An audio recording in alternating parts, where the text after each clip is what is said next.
Chapter 1: The Promise Before Goodbye. The night before I left, the air smelled like rain and goodbye. Lena and I sat under the old streetlight near her house, the one that buzzed and flickered like it was struggling to stay awake for us. She held my hand, her fingers cold against mine. "You'll call me, right?" she asked softly.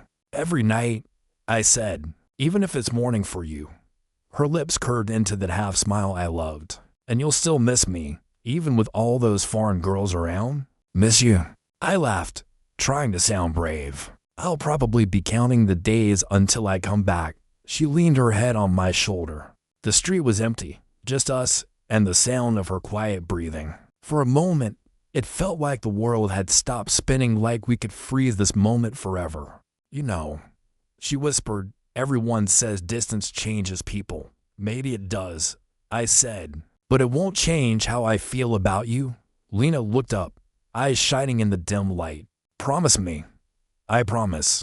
We didn't talk for a while after that. I just held her, memorizing the weight of her in my arms. When she finally pulled away, I could see she'd been crying. "I'm just scared," she admitted. "Of what?" "Of waking up one day and realizing we're strangers." I forced a smile. "That won't happen." But even then, somewhere deep down, I felt a strange heaviness. The airport smelled like coffee and new beginnings. My mom hugged me so tight I could barely breathe. "Call me when you land," she said, her voice breaking a little.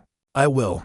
Lena stood a few feet away, her arms crossed like she was trying not to fall apart. When I walked up to her, she said, "Don't forget me, okay?" As if I could. She laughed, but it didn't reach her eyes. When the announcement called my flight, I kissed her forehead. "Wait for me." "I will," she whispered. "I'll be right here." As I walked through the gate, I looked back one last time. She waved. I waved back. That was the last moment I saw her smile just for me.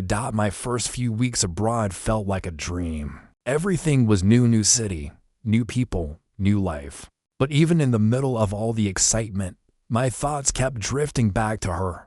Every night, I called. Sometimes we talked for hours, laughing about nothing. She'd tell me about her new job at the cafe, the annoying customers, the long hours. "I wish you were here," she'd say.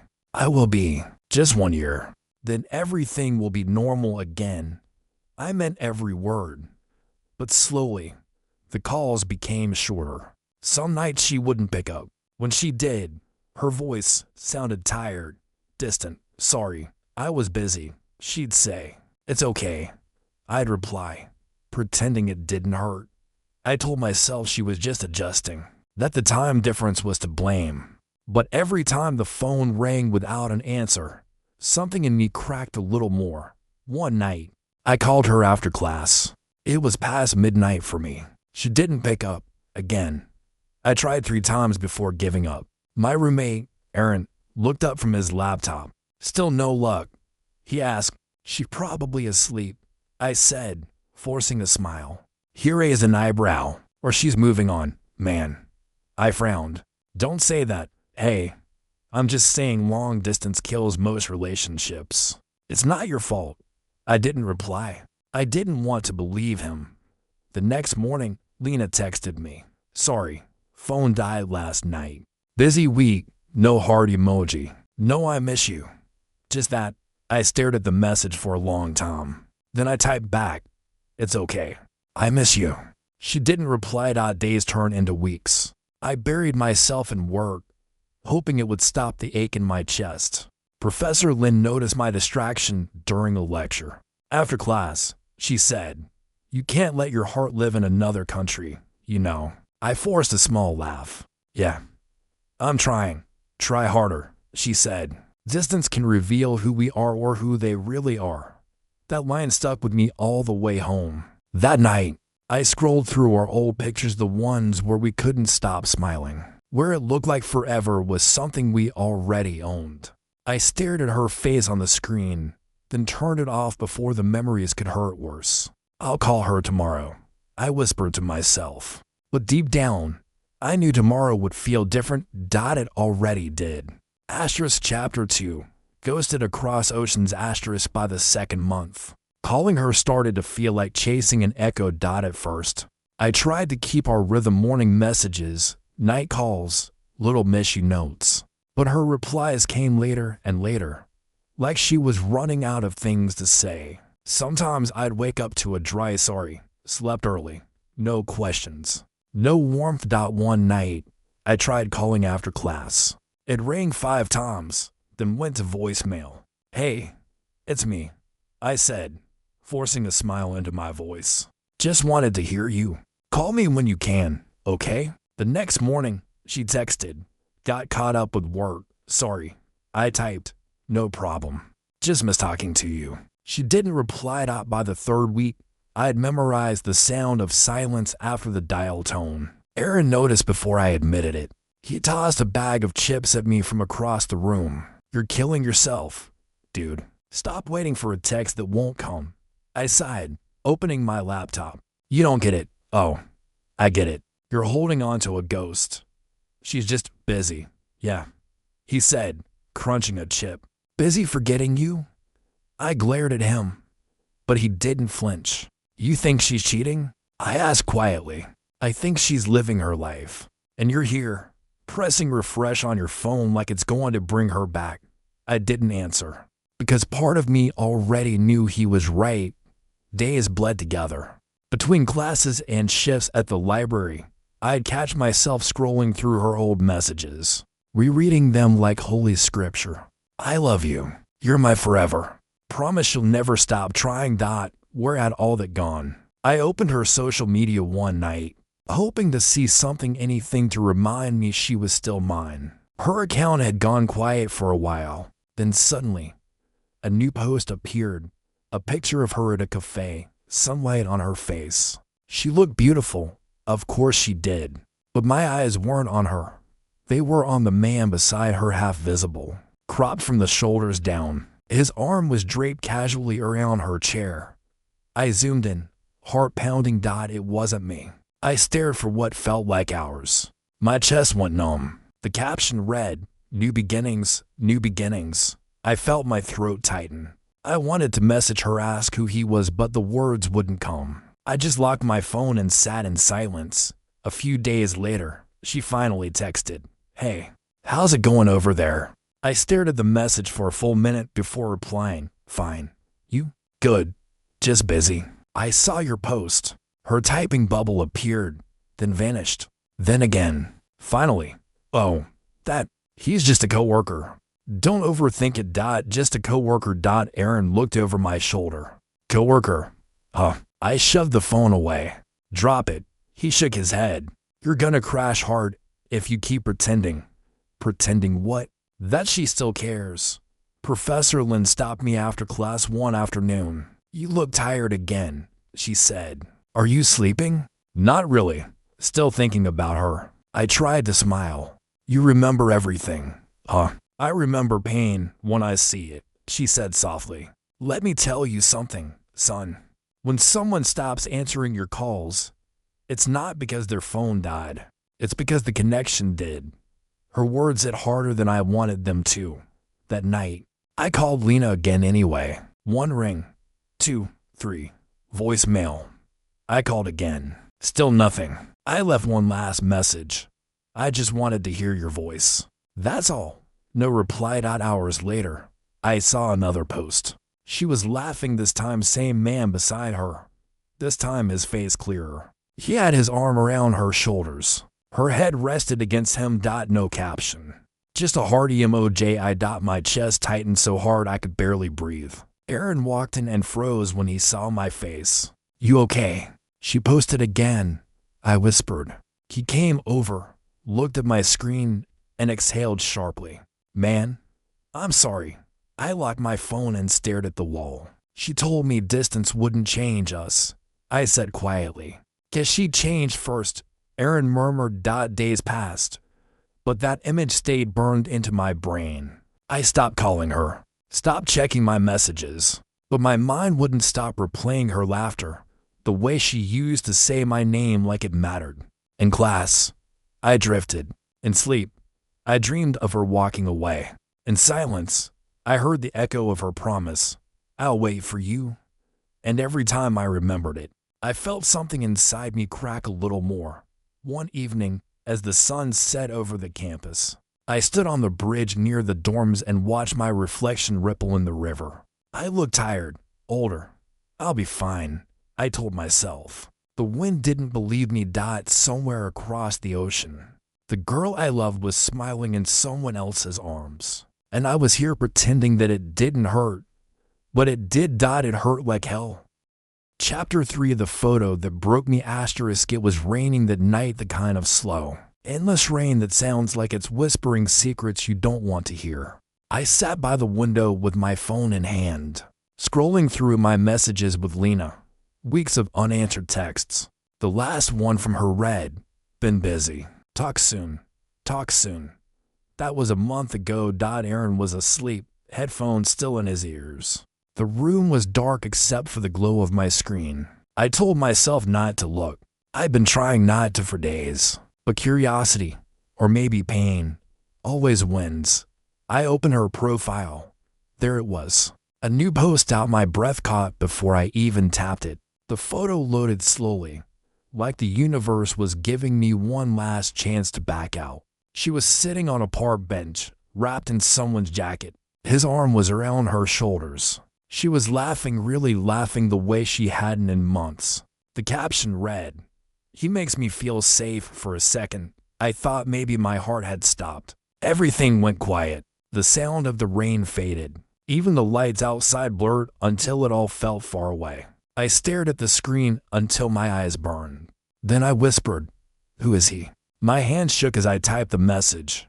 "Who is he, Lena?" She didn't reply. I waited an hour. Then another. Nothing.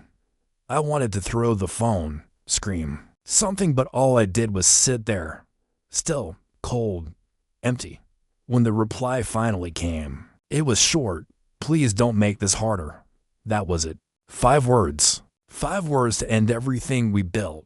The next morning, I deleted every photo of us from my phone, every message, every screenshot. But my chest still felt heavy, like deleting her from my screen couldn't delete her from me. Aaron noticed the silence. "Bad night?"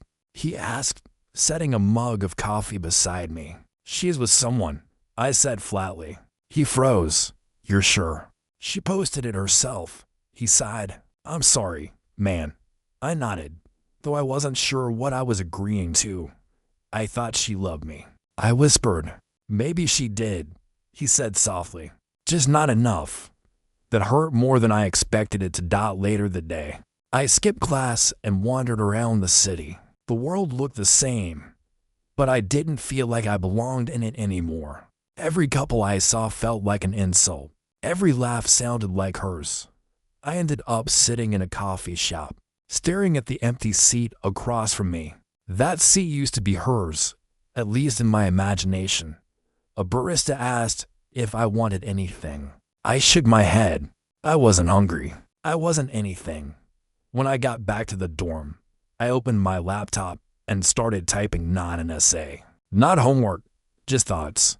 "I don't hate her," I wrote. "I just wish she told me the truth instead of letting me hope." I stared at the words until they blurred. Then I closed the laptop and buried my face in my hands. The next few days passed in fragments. Lectures I didn't hear, meals I didn't taste, nights I didn't sleep. At one point, my mom called. "Hi, sweetheart. You sound tired. Are you okay?" "I'm fine," I lied. "You don't sound fine." "I'm just busy with school." She hesitated. "Is it about that girl?" My throat tightened. "Mom, I told you not everyone who says they'll wait actually does. But that's how we learn." "I guess I learned. You'll be okay," she said softly. "It just takes time." After we hung up, I sat there in the dark, repeating her words until they stopped sounding real.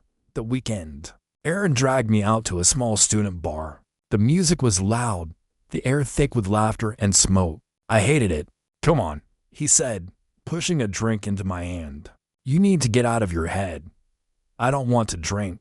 "You don't have to. Just to stop thinking about her for 5 minutes." But how could I stop thinking about someone who was still everywhere in my mind?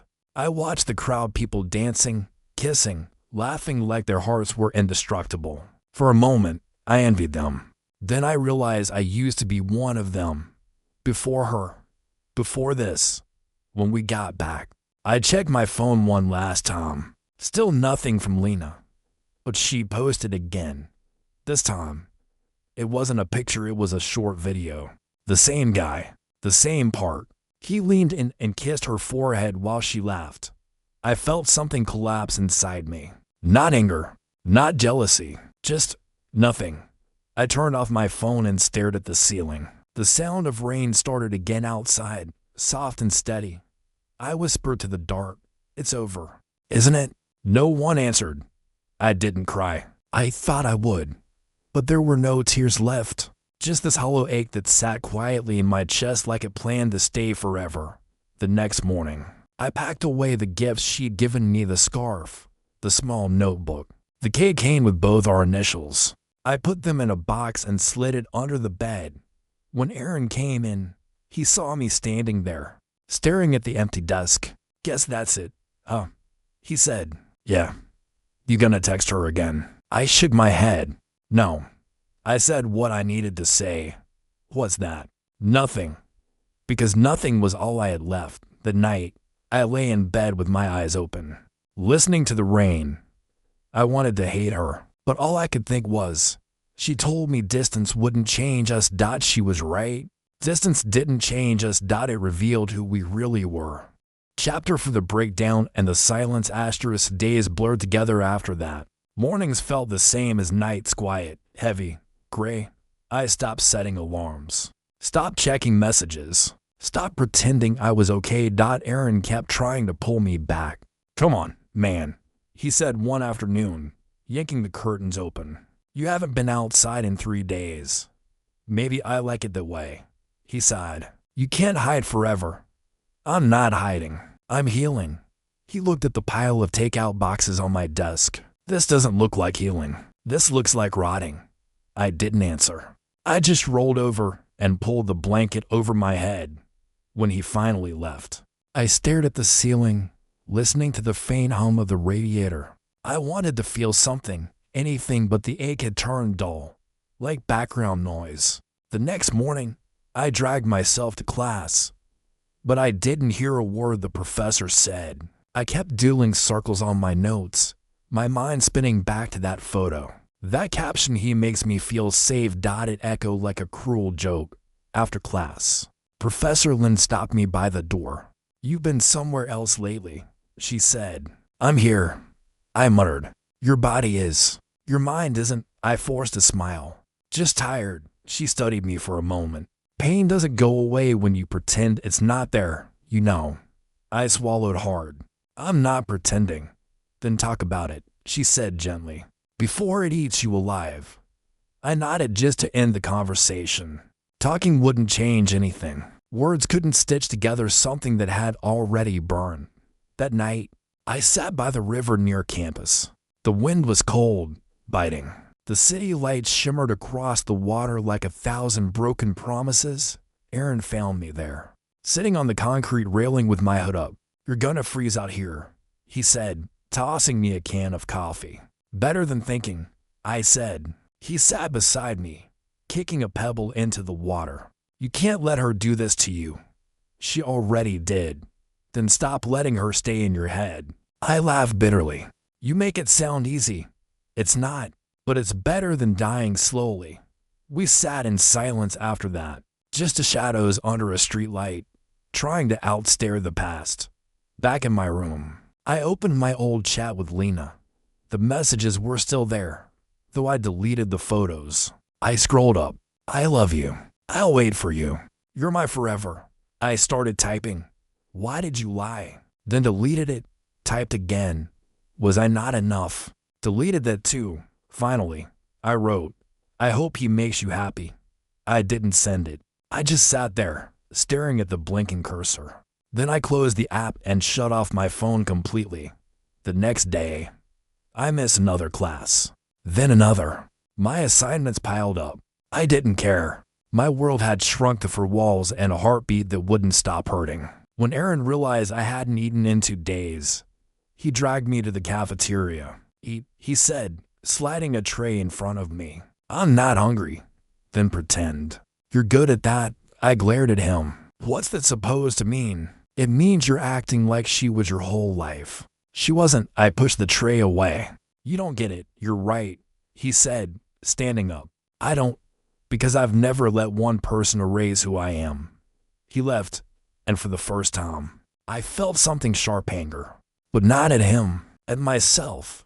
That night, I pulled out a notebook and started writing. Not texts, not letters, just words. Pieces of thought, pieces of me.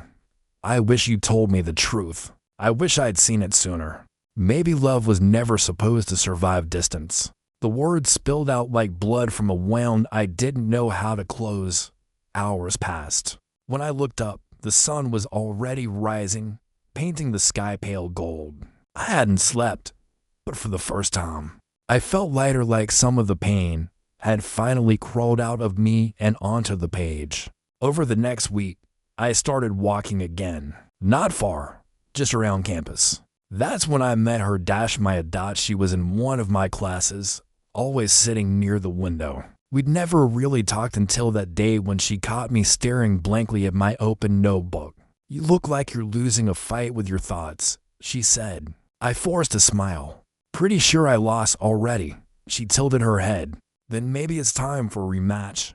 I laughed quietly, the sound surprising even me. You're strange. Strange people heal faster, she said, grinning. You should try it. That night, I thought about what she said. Maybe she was right. Maybe I needed to stop fighting the past and start fighting for myself. But even as I closed my eyes, her face appeared again. Lena's smile. Her eyes. The sound of her voice whispering, I'll wait for you. I turned over, pressing my face into the pillow. I wish you had, I whispered. And for the first time, I let myself cry, not because I wanted her back, but because I finally knew she was gone. Chapter 5. The message I shouldn't have sent. A week passed. I'd started to feel like I was standing on the edge of something, not healing, not falling, just waiting. Maya had been kind. She talked to me after class, brought me coffee once, and somehow made the silence between words feel less heavy. But every night, I still checked Lena's profile. I hated myself for it. New photos, new places, new smiles. It was like watching someone erase you in real time. That night, I couldn't take it anymore. The walls felt too close, the air too thick. I turned my phone on and opened our old chat again. The messages looked smaller now, like echoes of a life that didn't belong to me anymore. I started typing before I could stop myself. I stared at it for a long time. My thumb hovered over send. I deleted it, then typed again. Do you ever think about me? Delete, finally. I typed. I saw your pictures. You look happy. This time, I hit send. The moment I did, regret hit like a wave. I threw my phone across the bed and buried my face in my hands. Idiot, I muttered. You said you wouldn't do this again. But it was too late. In our past. No reply. 2 hours. Nothing. I tried to distract myself, music, TV, even studying, but every few minutes, I'd glance at the screen. Then finally, the notification lit up. Lena, hey, yeah, I am. I hope you're doing okay too. That was it, a polite lie disguised as kindness. I typed, you don't have to pretend. She replied almost instantly. I'm not pretending. I just didn't expect to hear from you. Why? I asked. Because I thought you hated me. I hesitated, then typed. I just don't understand you. There was a long pause. Then her next message appeared. I didn't plan for things to happen this way. I stared at the screen, reading that sentence over and over. My chest tightened. I typed. You said distance wouldn't change us. She replied. It didn't. I changed. That hurt more than I thought it would. So it was him. I asked. He was there when you weren't, she wrote. And I didn't mean to fall for him. But I did. For a moment, I couldn't breathe. I typed. Then why tell me you loved me? Because I did, she answered. At the time, I dropped the phone onto the bed. My hands were shaking. At the time. It sounded so casual. Like love had an expiration date printed somewhere that I'd missed. I didn't reply right away. I just sat there, letting the words sink in. Hours passed. The city outside grew quiet. Then, without thinking, I typed, "I forgive you." It wasn't true. Not yet. Maybe not ever. But saying it made me feel like I was taking something back, like I was the one ending it this time. She read it. No response. And somehow, that silence said everything. The next day, I told Aaron about it. "You did what?" he shouted. "I messaged her," he groaned, dragging his hand down his face. "Man, you were doing so well. I just needed to hear her side." "And did it help?" I thought for a moment. "No. It made it worse." "Exactly." He leaned closer. "You're chasing closure from someone who's already moved on. That's not healing, that's self-harm." I looked away. "You don't get it." He softened. "I do. I just don't want to see you break again." Later that evening, I ran into Maya again. She was sitting on a bench, sketching something in her notebook. "Rough day?" she asked, without looking up. "How do you know?" "You have the same eyes I get when my favorite song ends." I laughed weakly. "That's oddly poetic," she smiled. "It's the art student in me. We romanticize everything, even pain." I sat beside her. "What if I told you I talked to her again? I'd say you were searching for something only time can give, closure." "No," she said softly. "Peace." Her words stayed with me the rest of the night. Back in my room, I opened our chat one last time. I reread every message until my eyes blurred. Then, slowly, I deleted the conversation. Not in anger, not in sadness, just acceptance. The chat vanished, and my screen went blank. I whispered to the silence, "Goodbye, Lena." It didn't feel final, but it felt lighter. I didn't tell anyone about it, not even Aaron. But the next morning, I woke up before my alarm for the first time in months. I made coffee, watched the sunrise. The air still felt heavy, but it wasn't suffocating anymore. I realized something then. Pain doesn't end all at once.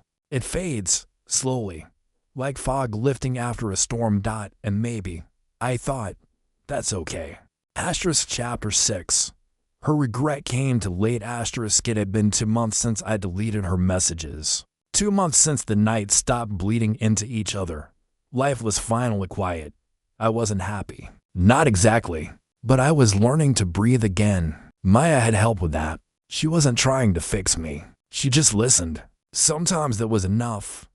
I'd started painting again, something I hadn't done since high school. It felt strange, putting colors on a blank canvas instead of emotions into a message box. Then one evening, as the rain tapped against my window, my phone buzzed. I looked at the screen. Lena. For a moment, I thought my eyes were playing tricks on me. But no, it was really her. My heart kicked like it remembered how to panic. I hesitated, staring at the name glowing on the screen. Part of me wanted to ignore it. The other part, the weaker part, wanted to know why. I opened it. "Lena. Hey, can we talk?" Just 5 words. But they pulled open every old wound I tried to close. I didn't answer right away. I sat there for nearly an hour, watching the rain slide down the glass. Then, finally, I typed, "What is there left to say?" She replied almost instantly, "I made a mistake." I clenched my jaw. Which one? Leaving, lying, or replacing me before I even left? There was a long pause. Then, all of it. I laughed under my breath, bitter and tired. "You don't get to feel sorry now." "I know," she wrote, "but I can't stop thinking about you, about what we had." I stared at the words, feeling nothing but a dull ache. 2 months ago, those words would have shattered me. Now, they just felt late. I didn't reply, but she kept typing. "He wasn't what I thought he was." I ended it. "I keep thinking maybe we could start over." I whispered to myself, "Now you want to start over." I typed slowly, "I'm not the same person anymore." "Neither am I," she said. "Maybe that's why it could work this time." I almost laughed. "Word," I muttered. "You killed it." Then she sent another message. I still love you. That one hit differently. I stared at it, my thumb hovering over the keyboard. My chest tightened. Not because I believed her, but because I remembered how much I once wanted to. The door knocked suddenly. It was Maya. She peeked in, holding the cups of hot chocolate. You weren't answering your texts. Sorry, I said, turning the phone face down. She noticed. I didn't answer. She sighed and sat beside me. You look like someone who's about to reopen an old wound. I don't know what to do. Yes, you do, she said quietly.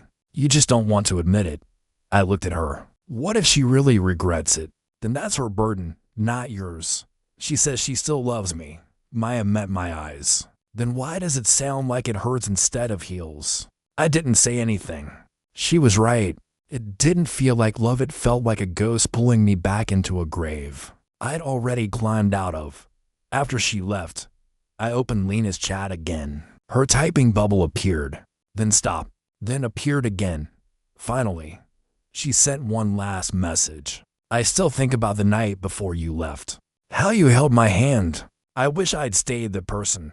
For a moment, I almost answered. Almost.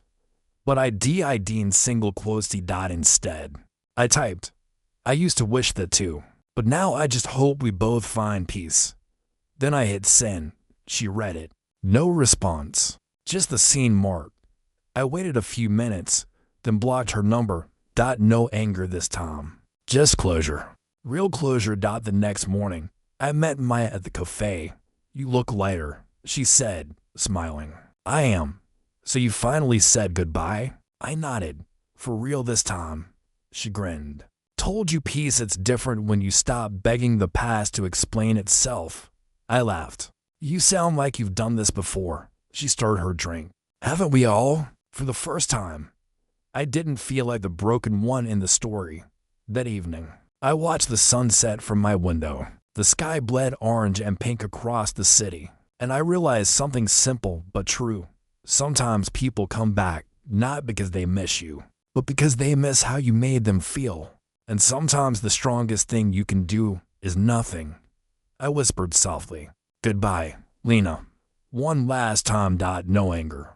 No sadness. Just peace. Then I turned off my phone and picked up my brush again. Chapter 7. Learning to feel again. It's strange how silence can feel alive. For months, silence had meant loneliness, grief, regret. Now, it felt peaceful, like breathing after being underwater for too long. I wasn't counting days anymore. I wasn't checking my phone. I wasn't waiting for anything or anyone. I would just hear. Maya had become a quiet constant in my life. Not in a dramatic way. She didn't try to fill the spaces Lena left behind. She just sat with me in them until I realized they weren't empty anymore. One afternoon, we met in the art studio after class. She was painting something abstract, swirls of blue and gold. I couldn't tell what it was supposed to be, but it felt alive. Is that the sky? I asked, leaning against the window. She grinned. No, it's a feeling. I laughed. A feeling? Yeah, she said, brushing a streak of blue across the canvas. You ever try painting what peace looks like? I thought for a moment. No, I've only painted pain. Then maybe it's time to change the subject, she said softly. That stayed with me. Over the next few weeks, I started painting again, not sadness, but moments. Coffee cups, sunsets, reflections in puddles after rain. Things I'd stopped noticing when my world was falling apart. Every time I showed Maya something new, she smiled like it was art even when it wasn't. You're starting to see the world again, she said once. Maybe, I replied, or maybe I just stopped trying to escape it. One evening, we were walking by the river, the same place Aaron had found me months ago. The water shimmered under the streetlights, and for the first time, it didn't feel cold. Maya kicked a pebble into the water. You ever think about her? I hesitated. Sometimes, but not the way I used to. How's that? Before, it felt like bleeding. Now, it's just remembering. She nodded, her expression calm. That's how you know you've healed. When remembering stops hurting. I didn't think I'd ever get here. I said quietly. You did, she said. You just had to walk through the fire first. I smiled. And you waited at the other side. She laughed softly. I just held the flashlight.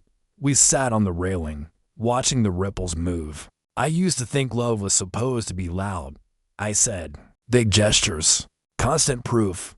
And now, she asked, now I think maybe real love is quiet. It doesn't need to prove anything. It just stays. Maya looked at me, her eyes gentle but unreadable. That's the kind I believe in too. For a moment, neither of us spoke. The world felt small and still, like it was holding its breath. Later that night, I got a text from Aaron. You alive, man. Haven't seen you in forever. I smiled. I'm good. Actually good. He replied with a string of shocked emojis. Finally, took you long enough. Guess I had to break before I could rebuild. I wrote, fair. Just don't disappear again. Maya said you've been painting nonstop. She talks to you? Yeah. She told me to tell you your melancholy artist era is officially over. I laughed out loud. Maybe it was the next morning. I walked past a bookstore and saw something in the window. A small notebook with the words Begin Again printed on the cover. I bought it without thinking. That night, I wrote the first page. Not about her, not about the past, just about what I saw. The city lights look softer now. I think I'm finally learning to feel again. Weeks passed. My art started to change. The colors were brighter, the lines smoother. Even Aaron noticed. Man, you used to paint storms, he said. Now it's like you're painting sunlight. Guess the weather changed, I said. He smiled. Or maybe you did. One day, Maya and I stayed late in the studio. She was cleaning brushes while I packed up my sketches. You know, she said suddenly, you're different now. Different how? You don't flinch when you talk about the past. I smiled faintly.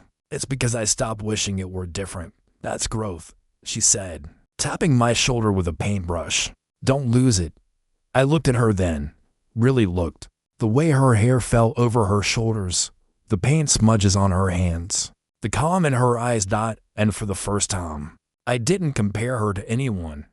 I just felt present. As I walked home that night, I realized something simple but profound. Healing doesn't happen when the pain ends. It happens when you stop needing it to define you. And in the quiet moment, under the glow of the streetlights, I smiled to myself because I wasn't surviving anymore. I was living. Chapter 8. When the past tried to return. It happened on a Sunday morning. I was sitting at a cafe with Maya, sketching people walking past the windows. The world felt calm, ordinary, like nothing bad had ever happened. Then my phone buzzed. A name I thought I'd never see again lit up the screen. Lena. For a second, I just stared at it. My pulse didn't race this time. My chest didn't tighten. It was strange, like looking at an old scar. Maya noticed. You okay? I nodded slowly. Yeah. Just surprised. She glanced at the phone. You don't have to open it. I know, I said, but I want to see who she's become. I opened the message. Hey, I saw your latest paintings online. They're beautiful. You look happy. That was it. No apologies this time. No excuses. Just a message. Simple, distant, polite. I reread it once, then set the phone face down. Maya waited for me to speak. What did she say? Nothing that matters. Are you sure? Yeah, I said quietly. Because I finally am. She smiled, small but proud. Then you don't owe her a reply. I know. And for the first time, I didn't feel the need to write back. Later that day, I went for a walk alone. The city was warm, the air thick with the smell of rain. I passed the old riverbank where I'd once sat crying, clutching my phone like it was the only thing holding me together. I stood there for a while, watching the ripples move. I remember the version of me, desperate, lost, waiting for messages that never came. I whispered to him, "You made it," and somehow, I felt him smile back. A few days later, Lena posted something online. I wasn't looking for it. A mutual friend had shared it, a picture of her alone in an airport. Caption, Sometimes you have to lose something real to learn what real means. I didn't feel pain, just understanding that we were both part of each other's lessons. I'd been hers, she'd been mine, and that was enough. That night, Maya and I stayed up talking in her dorm lounge. She curled her legs under her and asked, "Do you ever think you'll love again?" I thought about it. I think I already am. Just differently. Differently how? Before, love felt like a storm. Now it feels like a sunrise, quiet, but sure. She smiled, looking down at her mug. "That's beautiful. You inspired it," I said. She looked up, eyes soft but searching. "Are you saying what I think you're saying?" I hesitated, then nodded. "Yeah, I think I'm ready." There was a long silence. Then she reached out and squeezed my hand.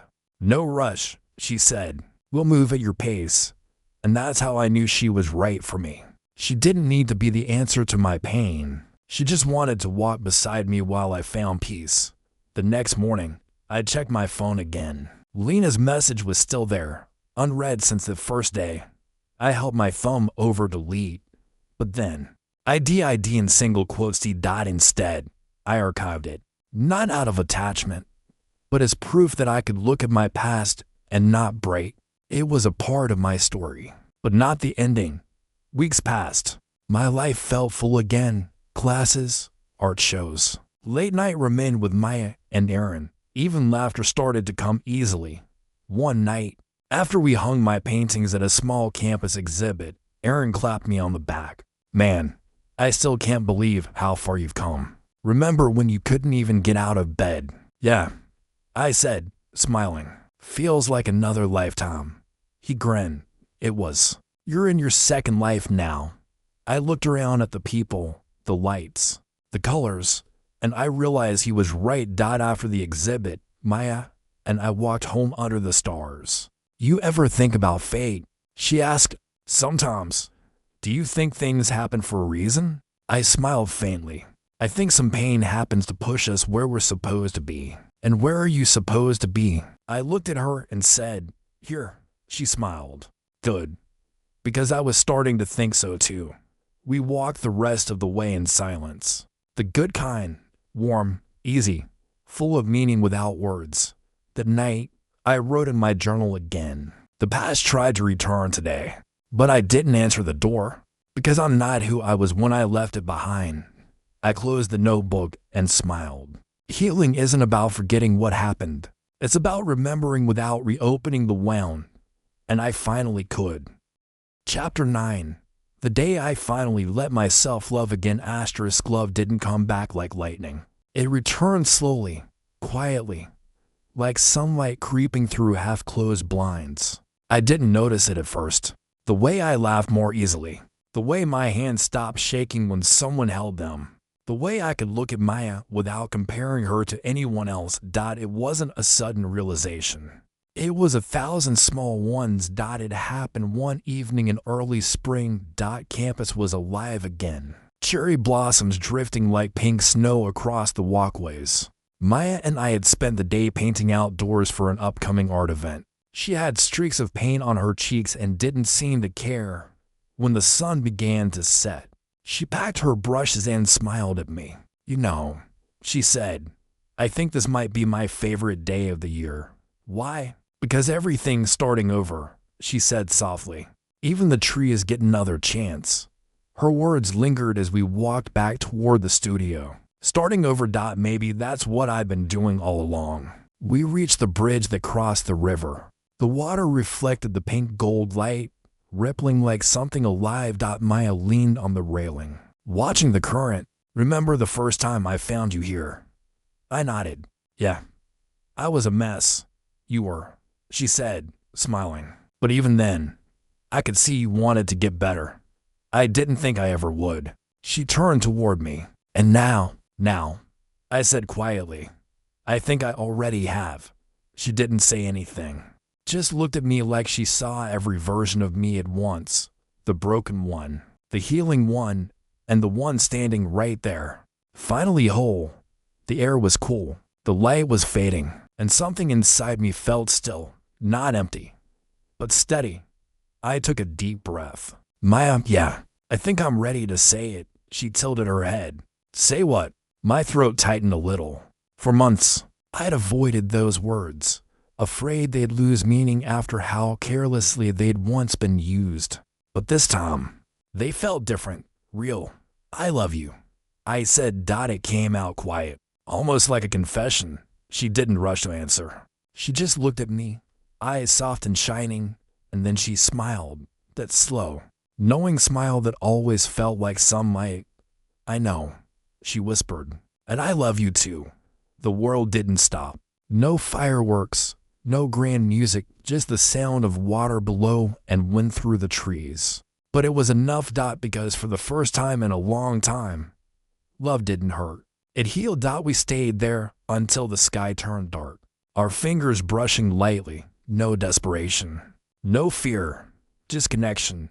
And in that silence, I realized something simple but profound. Love isn't about forgetting the pain that came before. It's about finding someone who doesn't make you relive it a few days later. Aaron cornered me after class. So, he said, smirking, you and Maya. I groaned. Does everyone know? Dude, she posted a picture. You're holding hands. The internet knows. I laughed. Guess it's official then. He grinned. About time, man. You deserve this. I smiled. And for once, I actually believed him. That night, Maya and I painted together in the studio. We didn't talk much. Just soft music, the smell of paint, the occasional brush stroke. She glanced at my canvas and asked, what are you painting? I hesitated. Something new. What's it called? I looked at her, smiled, and said, beginning. She laughed softly. Fitting. When we finished, I stood back and stared at it. Soft colors, light edges. No darkness this time. It wasn't perfect, but it felt alive. Later, as we walked home, she reached for my hand. Her fingers were warm against mine, steady and sure. And in that simple gesture, I understood everything I'd been searching for: closure, healing, peace. It had all led here. To this moment, not the kind of love that burns bright and fades fast, but the kind that stays quietly. That night, I wrote in my notebook again. Love found me when I stopped chasing ghosts. It didn't demand proof or promises. It just arrived, gentle, patient, real. I closed the notebook, smiling to myself. Because after everything, the betrayal, the heartbreak, the silence, I'd finally done the impossible. I let myself love again. And this time, I wasn't afraid. Chapter 10. Full circle. The letter I never sent. He never meant to write to her again. For months, her name stayed buried beneath silence, lost among old photos, unread messages, and memories that no longer stung. But tonight, sitting by my window with the city lights flickering outside, I felt something shift. Not pain, not longing, just clarity. So I opened my notebook and began to write. Not to send, just to say what I never could. Lena. I paused after her name. For the first time, it didn't hurt to see it written down. It's been over a year since you left. A year since I saw that picture. The one that shattered me so completely I thought I'd never stand again. You probably don't think about it anymore. Maybe you've moved on. Maybe you've forgotten me. That's okay. Because, finally, I think I've learned how to forget you too. My hand trembled a little as I wrote. Not from sadness, from release. You once said distance wouldn't change us. That love was stronger than miles. And for a while, I believed you. I believed in us. But when I saw you smiling beside someone else, I realized something painful but true. Love doesn't die because of distance. It dies because of silence. I exhaled slowly, remembering the night I read her caption, cheerful, careless, glowing with happiness that no longer included me. For months, I asked myself why. Why him? Why then? Why not me? But now I understand. We were never meant to last. You were a chapter, not the book. And while you broke me, you also forced me to rebuild from the ruins. For that, I guess, thank you. The words felt strange, both bitter and soft. I kept writing. You know, Lena, I used to think love was supposed to hurt. That if it didn't burn, it wasn't real. But I was wrong. I learned that love isn't the fire that consumes. It's the light that stays after. I found that light in myself. And later, I found it again in someone who didn't demand proof of my worth. I smiled without meaning to. I could almost hear Maya's laugh echo in the back of my mind. She's different. She doesn't try to fix me. She just stands beside me until I can breathe again. I think that's what love should be. Quiet, patient, kind. You taught me what love shouldn't be. She taught me what it can be. I set my pen down for a moment, staring at the page outside. The city was alive, laughter from the street below. Car headlights gliding by like restless ghosts. For the first time, the noise didn't feel lonely. It felt alive. I picked up the pen again. I used to replay our last call in my head. The way your voice cracked when you said, "You'll always have a place in my heart," back then. I clung to those words like they meant forever. Now, I see they were just your way of saying goodbye. A soft ache bloomed in my chest. Gentle, not sharp. You'll always be part of my story, Lena. The part that taught me pain has purpose. The part that made me strong enough to love again without fear. I leaned back, reading what I'd written. Then I turned to a fresh page and added one last paragraph. If someday our paths cross again, I won't look away. I won't pretend to hate you. I'll smile and hope you found what you were looking for. Because I did. And that's enough. I closed the notebook. And that was it. No dramatic tears. No shaking hands. Just peace. Later that night, I walked outside. The air was cool, carrying the faint scent of rain. The streets glowed with reflections from neon lights, soft blues, golds, and reds shimmering in puddles. I stood there for a long time, breathing in the moment for once. There was no weight in my chest, no noise in my mind, just the quiet hum of a life finally moving forward. I thought about burning the letter. Then I smiled and tucked it inside my desk instead. It didn't need to vanish. It just needed to rest. Because some stories aren't meant to be forgotten. They're meant to be finished. Maya called me later that night. "You okay?" she asked. "Yeah," I said softly. "Just closed a chapter." "Good," she whispered. "You deserve peace." "I think I finally have it," I said. There was silence on the line. Warm, comfortable silence. "Come watch the sunrise with me tomorrow?" she asked. I smiled. "I'd like that." When I hung up, I looked out my window again. The sky was still dark, but I knew dawn was coming. And for the first time since she left, I wasn't waiting for someone to come back. I was waiting to move forward. To start again.